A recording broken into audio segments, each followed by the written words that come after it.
देश में गत दिनों लोकतंत्र की मजबूती के संदर्भ में एक नई शुरुआत हुई है। कश्मीर के राजनीतिक दलों को प्रधानमंत्री ने अपने आवास पर लोकतंत्र की बहाली के लिए निमंत्रित किया। फारूक अब्दुल्ला, उमर अब्दुल्ला, महबूबा मुफ्ती, सज्जाद लोन, गुलाम नबी आज़ाद सहित कुल 14 नेता बातचीत के लिए पहुंचे। हालांकि गुपकार समूह के निर्णय से भी प्रधानमंत्री गृह मंत्री अमित शाह को जम्मू कश्मीर के राज्यपाल के साथ राज्य मंत्री जितेंद्र सिंह को अवगत किया गया।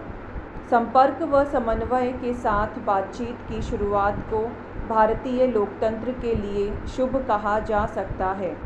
विधानसभा की सीटों के परिसीमन पर चर्चा की गई तथा उसके लिए एक समिति का गठन भी किया गया।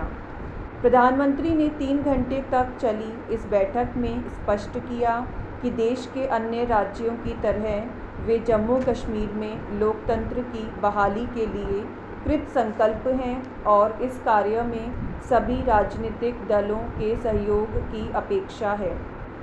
कश्मीर के नेता पैंथर्स पार्टी के अध्यक्ष भीम सिंह व भाजपा के राज्य अध्यक्ष कविंद्र रैना के साथ निर्मल सिंह भी बैठक में उपस्थित थे।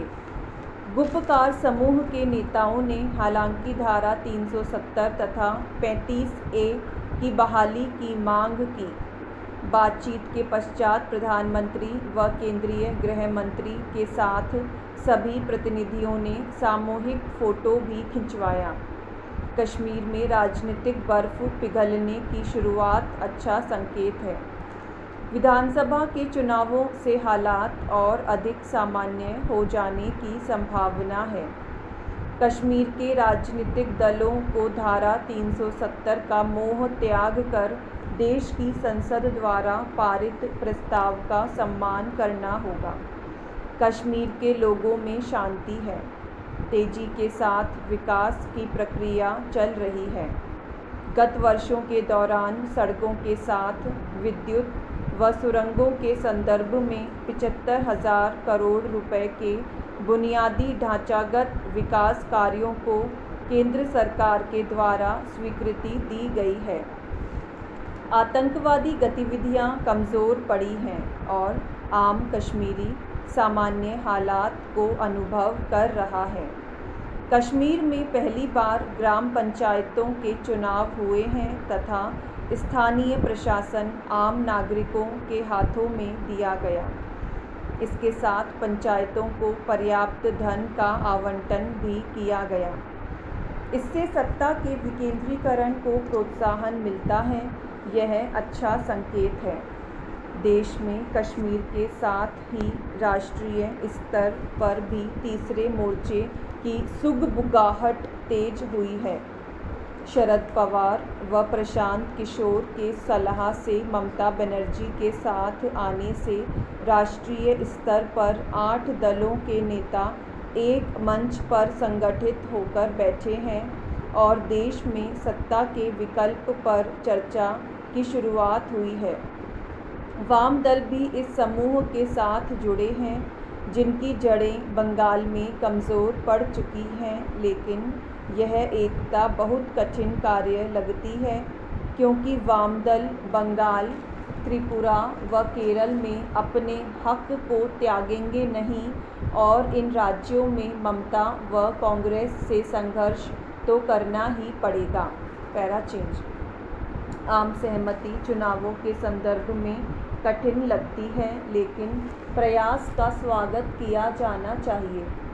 महाराष्ट्र में क्या शिवसेना व शरद पवार कांग्रेस से अलग होकर सामूहिक स्तर पर चुनाव लड़कर जीत को बरकरार रख सकेंगे? क्या उत्तर प्रदेश में मायावती और अखिलेश एक मंच पर आकर भाजपा को चुनौती दे सकेंगे? उड़ीसा के नवीन पटनायक इस मोर्चे में सक्रियता के साथ शामिल होंगे, इसमें संदेह है। इस मोर्चे का नेता कौन होगा फिलहाल स्पष्ट नहीं है, लेकिन ममता बनर्जी राष्ट्रीय स्तर पर शरद पवार को स्वीकार कर सकती है। क्या वाम दलों का ममता को राज्य में साथ मिल सकेगा, कह पाना बहुत कठिन है। ममता के लिए वाम दलों की मांग के अनुसार सीटें छोड़ पाना संभव नहीं होगा। इस मोर्चे से कांग्रेस ने स्वयं को अलग ही रखा है।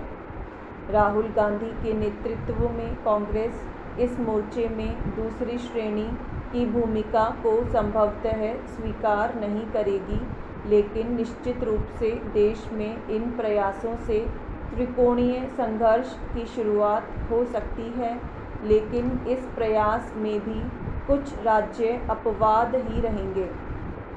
इस प्रयास में सभी दलों को बड़ा त्याग भी करना होगा, जो फिलहाल संभव नहीं लगता है।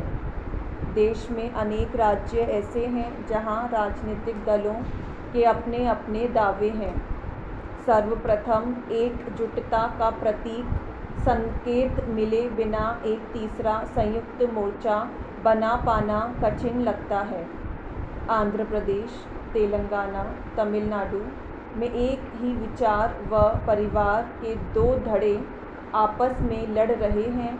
उनको एक मंच पर लाना कठिन कार्य है और यह कार्य शरद पवार व ममता के लिए कर पाना कठिन है। देश में आज तीसरे मोर्चे के पास कोई सर्वमान्य नेता नहीं है।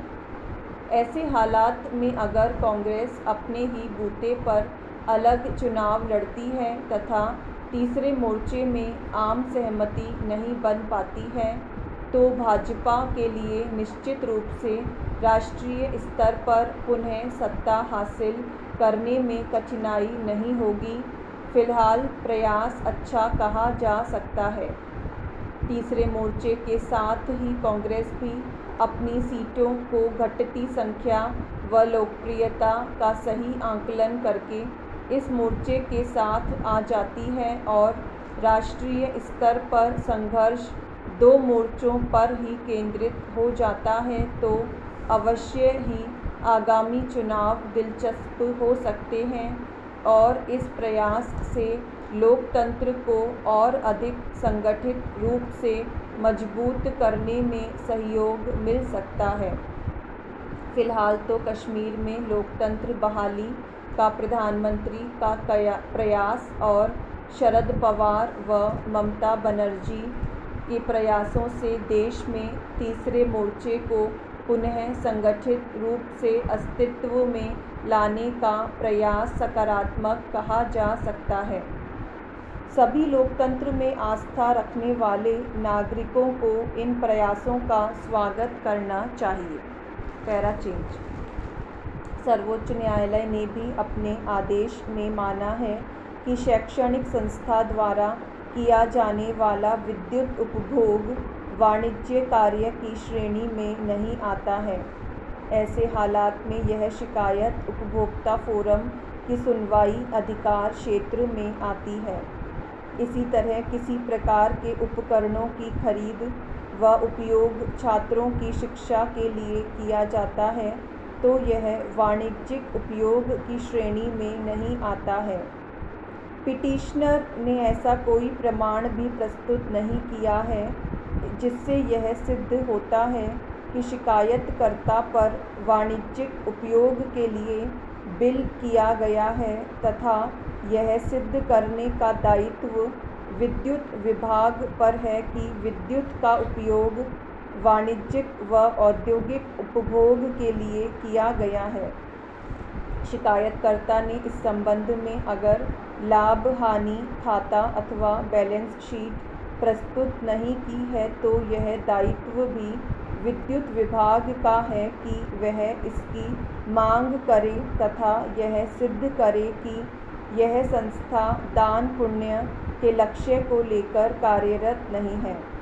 पिटीशनर ऐसा कोई प्रमाण प्रस्तुत नहीं कर पाया जिससे यह सिद्ध होता है कि शैक्षणिक संस्था उपभोक्ता की श्रेणी में नहीं आती है। उपरोक्त तथ्यों के आधार पर संस्था को उपभोक्ता माना जाता है तथा अवधि पार पिटीशन को खारिज किया गया।